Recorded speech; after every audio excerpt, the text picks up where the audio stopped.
ઉમરાળા ગામે હજ યાત્રીઓનો સન્માન સમારંભ યોજાયો. ભાવનગરના ઉમરાળા ખાતે આજ રોજ સમસ્ત મુસ્લિમ સમાજ દ્વારા મુસ્લિમ સમાજના 17 હજ યાત્રીઓનો સન્માન સમારંભ યોજાયો હતો, જેમાં હુઝુર શેખુલ ઇસ્લામ મોહમ્મદ મદની મિયા અશરફીના ખલીફા સૈયદ પીર હાજી બાપુ કાદરીની વિશેષ ઉપસ્થિતિમાં મુસ્લિમ સમાજના બિરાદરો ઉપસ્થિત રહ્યા હતા. આ મુબારક પ્રસંગે ઉમરાળા મુસ્લિમ સમાજ પ્રમુખ મોહમ્મદ યાસીન કુરેશી અને કારોબારી કમિટીએ 17 હાજીઓને મુબારકબાદી સાથોસાથ હજ યાત્રાઓની સફળ આસાન રહે તેવી શુભકામના પાઠવી હતી.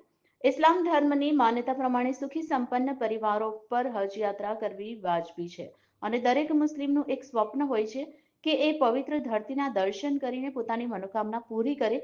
તેવામાં આજ રોજ હાજીઓનો સન્માન સમારંભ યોજાયો હતો. આ તકે હાજરજનોએ હાલની પરિસ્થિતિને ધ્યાનમાં લઈ દેશની સલામતીની અને ભારત વિશ્વગુરુ બને તેવી દુઆ કરવામાં આવી હતી અને સૌ મુસ્લિમોને દેશના દુશ્મનો સામે એક થઈને લડવા માટે તેમજ એકતા અને ભાઈચારા માટે આહ્વાન કરવામાં આવ્યું હતું.